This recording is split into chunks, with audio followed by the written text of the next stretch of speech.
Daniela Cabello como candidata de las próximas elecciones. Sí, yo sé que les suena chiste, y bueno, en parte lo es. Pero les hablo de una nueva narrativa que te quieren venir a vender porque saben que se les viene la hora. Pero no solo eso. Además, la desconexión del régimen con la realidad del país y del mundo es tal que si eso le parece absurdo, ya le voy a contar de algo más. Y no se trata solo de la reunión de ayer entre María Corina, Edmundo y la coalición de partidos opositores, que no tuvo el final esperado, o más bien, no tuvo final.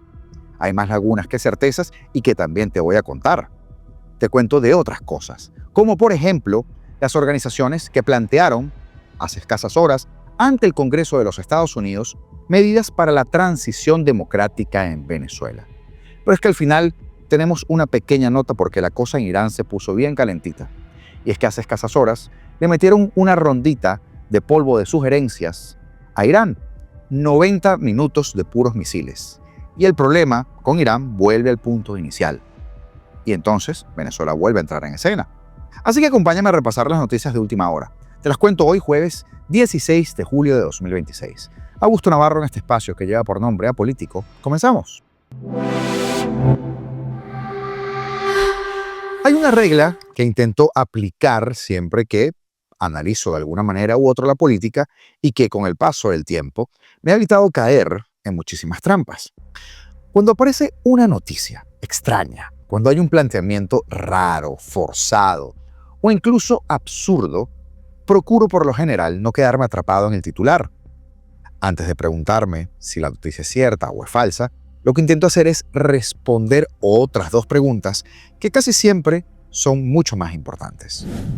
¿Quién necesita que esa historia exista y por qué empieza a circular precisamente ahora?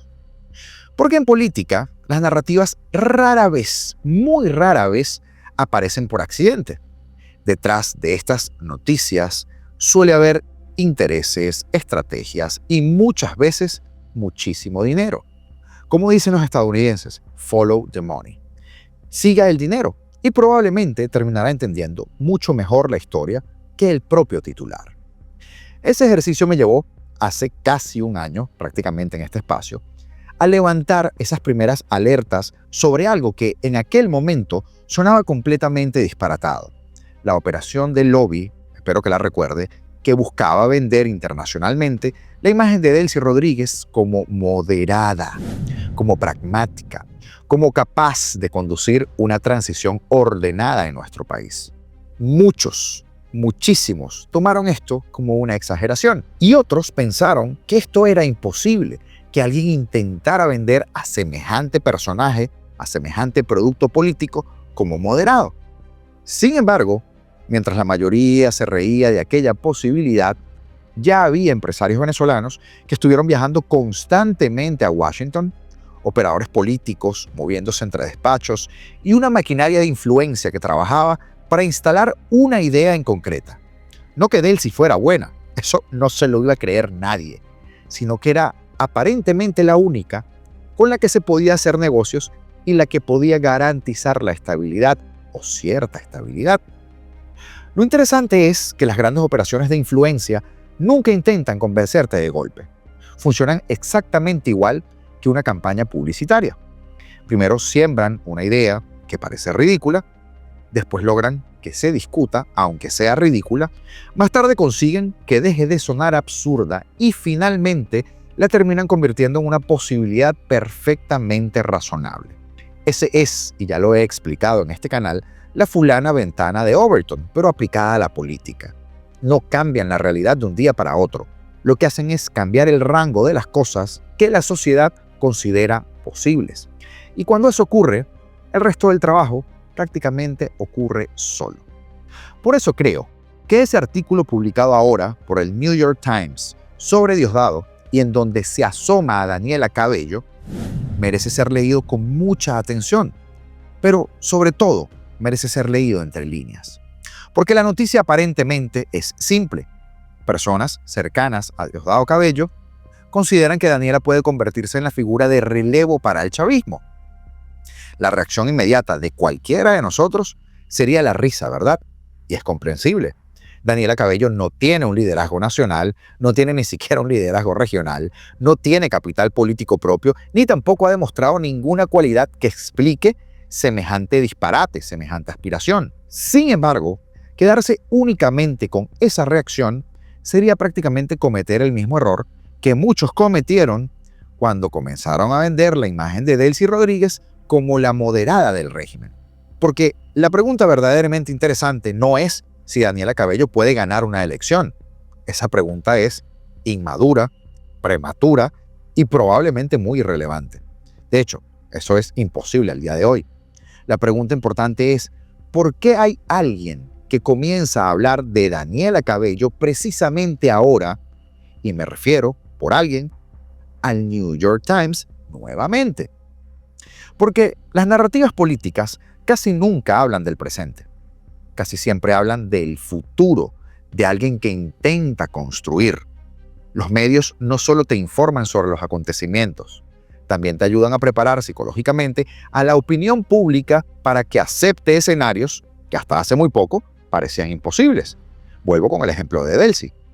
Por eso, más que preguntarme si Daniela Cabello será candidata, como plantea este artículo del New York Times, me pregunto qué escenario obliga al chavismo a que comience a construir una generación de relevo. Y ahí es donde, a mi juicio humilde, está la verdadera noticia. Porque lo que estamos viendo no es un simple ejercicio de propaganda para mejorar la imagen de la hija del narco Cabello. Lo que estamos viendo es un régimen que por primera vez y en muchos años comienza a prepararse para esa posibilidad real de perder el poder político. Y hay una diferencia enorme entre preparar a un candidato para ganar una elección y preparar un liderazgo para sobrevivir después de haber perdido una elección. Lo primero te habla de confianza, y confianza el chavismo no tiene ahorita. Lo segundo habla de anticipación, y esa es la diferencia que cambia completamente la lectura de los acontecimientos. Durante años el chavismo construyó toda su estrategia alrededor de la permanencia de ellos. El mensaje era muy claro. Ellos serán el Estado, ellos serán el poder, ellos serán el futuro. Pero hoy, la cosa cambió. Hoy empiezan a aparecer señales distintas. Daniela Cabello acompaña a Delcy Rodríguez en giras internacionales, en giras nacionales, participa en actos partidistas, comienza a ocupar espacios de visibilidad y ahora incluso te aparece mencionada en este artículo del New York Times, un medio internacional, como una figura con posibilidades hacia el futuro. Nada de eso, por supuesto, significa que vaya a convertirse en candidata, pero lo que sí significa esto es que alguien considera necesario empezar a acostumbrar al público a verla a ella ocupando ese lugar. Sin embargo, creo incluso que esta discusión se puede quedar corta, porque mientras buena parte del debate gira alrededor de Daniela Cabello, Delcy Rodríguez o el New York Times, el verdadero conflicto está ocurriendo en otro nivel del tablero. No estamos viendo una disputa entre Delcy y María Corina. Eso es apenas la superficie. Lo que realmente estamos presenciando es una disputa entre dos modelos completamente distintos de transición política, no de política, de transición política. Uno de esos modelos, y lo he venido relatando en los últimos días, aunque me ponga fastidioso con esto, parte de esta lógica profundamente pragmática y un poco inmoral. Si quienes controlan el poder hoy son capaces de garantizar petróleo, de contener el flujo migratorio y de ofrecer una mínima garantía de gobernabilidad, vale la pena administrar esa realidad, aunque las instituciones sigan siendo profundamente imperfectas. Una visión que, por supuesto, no nació con esta coyuntura ni pertenece exclusivamente a una persona dentro de Washington. De hecho, forma parte de una corriente geopolítica que prioriza estabilidad sobre legitimidad. Una corriente que está convencida que los intereses estratégicos suelen pesar más que las aspiraciones democráticas cuando ambas entran en conflicto. Sumamente grave para mí. Pero el otro modelo representa exactamente la tesis contraria. No parte de la pregunta sobre quién puede administrar mejor el poder existente, sino sobre cómo devolver la legitimidad al poder para que deje de depender de personas y vuelva a depender de instituciones. Y esa ha sido, en esencia, la propuesta que millones de venezolanos respaldaron cuando otorgaron a María Corina Machado un liderazgo político indiscutible. Su fortaleza no consiste únicamente en representar a la oposición, consiste en encarnar, de alguna manera, esa idea que la transición no puede limitarse a cambiar de nombres, mientras que las reglas del juego siguen permaneciendo intactas. Y es precisamente allí, a mi juicio por supuesto, donde adquiere sentido el papel que puede desempeñar, y digo puede y lo recalco, Dinora Figuera. Y lo recalco con mucha cautela. Y ya les voy a comentar de la reunión de María Corina. Porque durante las últimas semanas se ha intentado separar cuidadosamente la misión institucional de Dinora del liderazgo político de María Corina Machado. Y algunos interpretan esa separación como una señal de división. Yo quiero creer que es exactamente lo contrario. Una transición democrática obviamente necesita diferenciar el liderazgo político de la reconstrucción institucional. Y María Corina Machado no debería convertirse en la administradora de cada negociación técnica, ni tampoco en la fontanera de esta enorme cloaca institucional que el chavismo ha construido durante casi 3 décadas. Su responsabilidad a María Corina consiste en preservar el mandato político que recibió de los venezolanos que la votaron a través de Edmundo. Mientras tanto, la recuperación de instituciones, los árbitros electorales, los mecanismos de transición requieren de otro tipo de interlocutores que puedan asumir ese trabajo sin consumir el capital político de quien deba conducir al país en adelante. Por eso es que creo que el error más frecuente que debemos amplificarse en las redes, en las discusiones, consiste en personalizar los conflictos. Pensamos que la discusión es entre Delcy y María Corina, entre Diosdado o Maduro, qué sé yo, o Rubio, entre el chavismo y la oposición, entre Daniela Cabello o Juan Pablo Guanipa, qué sé yo, cualquier otro candidato opositor. Pero la historia rara vez cambia por una sola persona o por una persona totalmente aislada. Lo que realmente transforma a un país, sobre todo como el de nosotros, son los modelos que terminan imponiéndose. Y en este momento, Venezuela no está decidiendo únicamente quién va a ocupar Miraflores. Está decidiendo si la transición que viene estará construida sobre un pacto de estabilidad o sobre un proceso de reconstrucción institucional que sea capaz de devolver esta bendita palabra al Estado: legitimidad. Es por eso que voy a volver al principio. Cuando una noticia parece absurda, cuando un medio comienza a posicionar personajes que hasta ayer nadie contemplaba, o cuando determinadas narrativas comienzan a repetirse una y otra vez simultáneamente, pero desde distintos espacios, quizá la pregunta más inteligente no sea si esa historia es cierta o si es falsa. Quizá la pregunta es mucho más incómoda. ¿Qué realidad están intentando que aceptemos nosotros el día de mañana? Porque las narrativas políticas más eficaces nunca describen el futuro, lo fabrican. Y quienes aprenden a leer estas narrativas antes de que se conviertan en sentido común, antes de que se mueva la ventana de Overton, tendrán una ventaja enorme para comprender no solo lo que está ocurriendo hoy, sino el país que ya algunos están intentando construir en sus cabezas para nosotros los venezolanos. Y es que ese tema precisamente de los modelos se hace evidente en detalles como este. Fíjense, la desconexión de los criminales del régimen con la realidad, con el mundo, con lo físico, con lo palpable, es tal que mientras te quieren vender por un lado que están preocupadísimos por los venezolanos, por nuestros hermanos víctimas de los terremotos, el infame canciller de la dictadura, que se supone representa los mejores intereses de los venezolanos en el exterior, te sale con esto. Por instrucciones de la presidenta Delcy Rodríguez, hemos llegado al estado de Qatar para transmitir a Su Alteza el jeque Tamim bin Hamad Al Thani, emir del estado de Qatar, escuchen bien esto, el más profundo pesar del pueblo y el gobierno de Venezuela por la partida física del muy respetado emir padre jeque Hamad bin Khalifa Al Thani. Por supuesto, los venezolanos no dejamos de hablar de esto, claro. Venezuela recordará siempre, con gran admiración y respeto, el legado y liderazgo del emir padre, un hombre realmente visionario en la modernización y el fortalecimiento internacional de Qatar, una nación hermana para nuestro país. Menuda arrastrada para conseguir unos dolaritos extras. Increíble, ¿no? Y es que, como usted ve, llegaron más rápido a Qatar a dar el pésame por alguien que nos importa un pepino que a la propia Guaira luego de los terremotos del 24 de junio. Señores, pónganle al menos unos $300.000 al viajecito innecesario de Félix Complacencia. Porque eso es el régimen. Ese es el canciller que escogieron para vender sus miserias. Y hablando de miserias, o tal vez no, bueno, ya sabremos.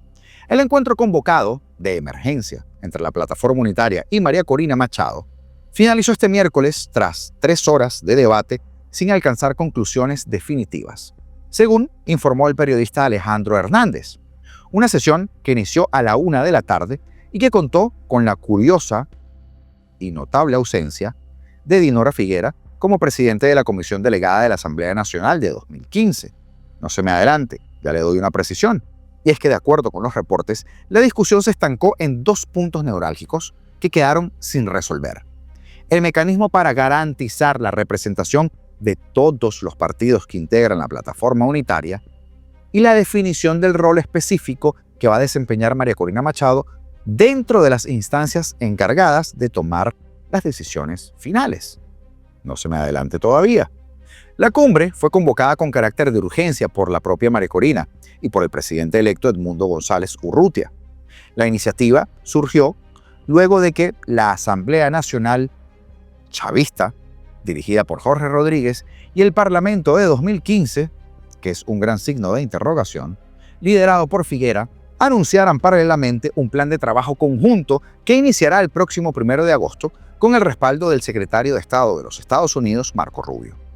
El propósito central de la reunión es unificar criterios y fijar una postura política común frente a esta sorpresiva agenda legislativa bilateral.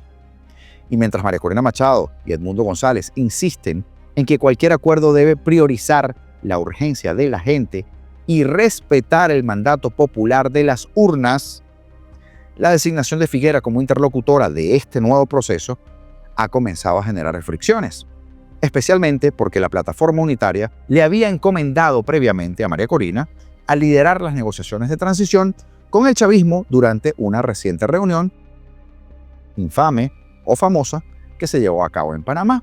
Pero ojo aquí con algo que he estado leyendo reiteradas veces en las redes, porque para quienes creen que Dinora no debe ni siquiera tomar en cuenta la postura de María Corina o de la plataforma unitaria y que no debe reunirse con el sector que además representa la mayoría de la voluntad política del venezolano, que lo piense mejor. Porque amigos, con los terroristas de Estado del régimen, Dinora sí se va a reunir. Y se va a reunir largo y tendido. Así que mosca cómo interpretamos esto. Rapidito, quiero darle las gracias a nuestro amigo Samu de Servicios Samu y también a Cecilio de Freitas por sus contribuciones al canal recientemente. También a todos nuestros miembros que son parte de la comunidad activa y a quienes nos ayudan vía superchats y super thanks. A todos ustedes, en realidad, a ti que estás viendo este video y que, como siempre te digo, nada tiene sentido sin ti. Si no lo has hecho, deja tu like y suscríbete en este momento, porque es la manera en que te pedimos que nos ayudes y eso nos ayuda mucho. ¿Para qué? Para seguir creciendo, para que sigamos haciendo este trabajo todos los días y para que nuestra voz llegue a más rincones. Continuamos. Hablemos ahora de la audiencia que se celebró en el Congreso de los Estados Unidos sobre Venezuela. Porque a primera vista podría parecer un encuentro más entre organizaciones de derechos humanos, muy necesarias por cierto, y parlamentarios de los Estados Unidos. De hecho, si uno se limita a leer los titulares, uno probablemente concluya que se trató de otra lista de peticiones: liberar presos políticos, sumamente importante, proteger a las ONG, muy importante también, reconstruir las instituciones, fortalecer el Estado de Derecho, y todo eso ocurrió.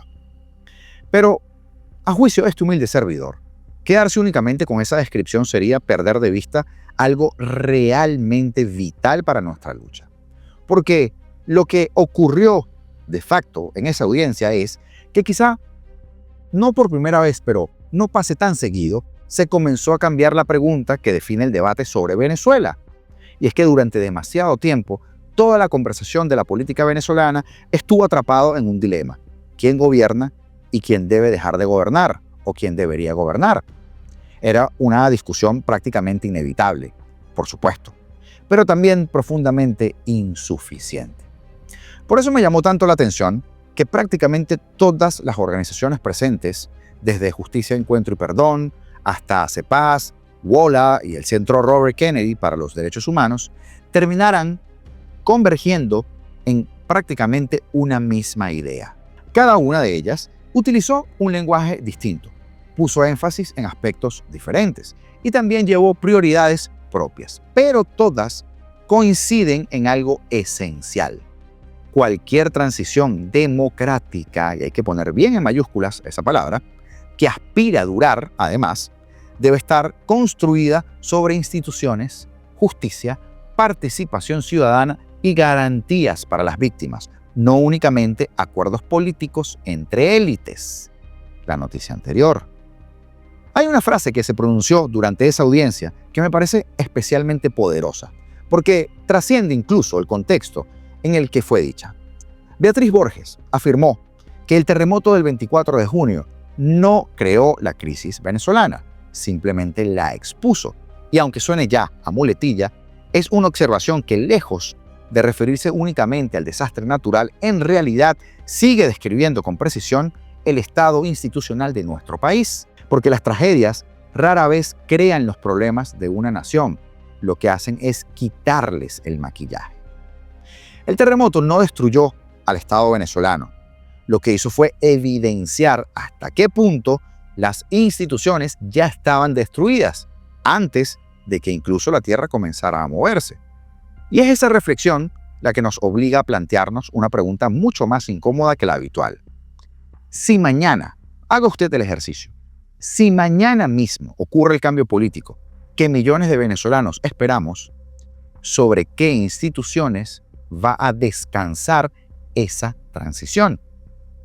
Porque por lo general solemos hablar de la democracia como si fuera simplemente el resultado de la elección. Pero las democracias no sobreviven porque alguien gana una elección, ¿no? Sobreviven porque existen jueces independientes, organismos electorales confiables, medios de comunicación libres, organizaciones civiles fuertes y todo un sistema de pesos y contrapesos que impiden a cualquier gobernante, por muy popular que sea, que vuelva a concentrar el poder de forma ilimitada. Quizá por eso me pareció tan importante escuchar de Marta Tineo insistir que la liberación de presos políticos, siendo algo indispensable, no puede convertirse en el único indicador de avance. Y es que explicó que muchas personas excarceladas, y pregúntenle a Perkin Rocha, continúan sometidas a medidas restrictivas y a procesos judiciales que siguen vulnerando el debido proceso, mientras persisten leyes que reducen el espacio cívico y que dificultan el trabajo de las organizaciones independientes. En otras palabras, cambiar la situación de algunas personas es un alivio necesario, pero no equivale de ninguna manera a transformar las estructuras que hicieron posible que esas violaciones de derechos humanos ocurrieran en primer lugar. Y es precisamente allí donde creo que la conversación comienza a madurar. Porque durante años nuestra política giró casi exclusivamente alrededor de los liderazgos, ¿no? Chávez, Maduro, Guaidó, López, Capriles, María Corina, siempre terminábamos hablando de personas. Sin embargo, las organizaciones que comparecieron ante el Congreso de Estados Unidos parecen estar intentando desplazar todo el foco hacia otro lugar. No preguntan únicamente quién va a ejercer el poder dentro de algunos meses o dentro de algunos años. Preguntan qué mecanismos le van a impedir en el futuro a un gobernante a que vuelva a capturar el Estado, como ocurrió en las últimas décadas de chavismo. Y esa diferencia, que parece sutil, cambia completamente la naturaleza de esta transición que estamos a punto de vivir. Porque una transición basada exclusivamente en acuerditos políticos puede quizá producir estabilidad durante algún tiempo, pero una transición basada en instituciones legítimas sí tiene posibilidad de producir una democracia duradera. No son, por supuesto, objetivos incompatibles, pero tampoco estos son sinónimos. La estabilidad puede existir incluso en sistemas profundamente autoritarios. La legitimidad, en cambio, exige algo muchísimo más complejo: que las reglas sean más importantes que quienes administran las reglas. Y creo que esa es la razón por la que cada vez me convence menos esa costumbre de analizar la política venezolana únicamente desde esa perspectiva de negociaciones entre dirigentes. Porque las negociaciones, obviamente, son importantes y serán importantes. Las elecciones son muy importantes y serán muy importantes. Y los liderazgos, obviamente, también lo son. Pero todo eso termina siendo insuficiente si al final del proceso el Tribunal Supremo de Inmundicia sigue dependiendo del Ejecutivo. El árbitro electoral sigue careciendo de independencia o, por ejemplo, la sociedad civil permanece sometida a leyes diseñadas para limitar nuestra actuación. Todo pierde sentido, ¿verdad? Porque en ese escenario habríamos cambiado de administrador, pero no de sistema. Y esa es la mayor enseñanza que deja quizá esta audiencia en el Congreso de Estados Unidos. No porque el Congreso estadounidense vaya a resolver los problemas por entero de los venezolanos. Es que ningún parlamento extranjero va a poder hacer el trabajo que nos va a corresponder a nosotros los venezolanos. La importancia de lo ocurrido ayer reside en otra parte, en que por primera vez, o desde hace mucho tiempo, el debate internacional parece empezar a girar alrededor de las condiciones que harán posible una democracia y no únicamente alrededor de las personas que aspiran a gobernar en esa democracia. Hay que darle con inteligencia. Y las fuerzas estadounidenses, hace escasas horas, atacaron centros de mando, emplazamientos de defensas aéreas, capacidades de misiles y de drones e instalaciones de vigilancia costera de Irán. ¿Con qué fin? Con el fin de mermar aún más esa capacidad iraní de amenazar a los marinos inocentes que integran tripulaciones de buques comerciales que transitan por el estrecho de Hormuz, que ahora está cerrado otra vez. El CENTCOM empleó municiones de precisión para alcanzar objetivos en diversas ubicaciones, incluida Bandar Abbas. Y es que hace escasas horas, fuerzas estadounidenses atacaron emplazamientos de defensa costera y también de misiles de crucero en la isla de Tom Mayor durante una ofensiva de 90 minutos de polvo de sugerencias. Las Fuerzas Armadas de Estados Unidos están haciendo rendir cuentas ahora a Irán nuevamente, siguiendo las directrices del comandante en jefe de Donald Trump. Y les reseño esto como una notica al final del programa, porque se vuelve a mover el tablero energético. Y ya usted sabe, Venezuela y su petróleo. Nos vemos esta tarde-noche, 7:30, en el canal de la República. Los esperamos y pasamos lista.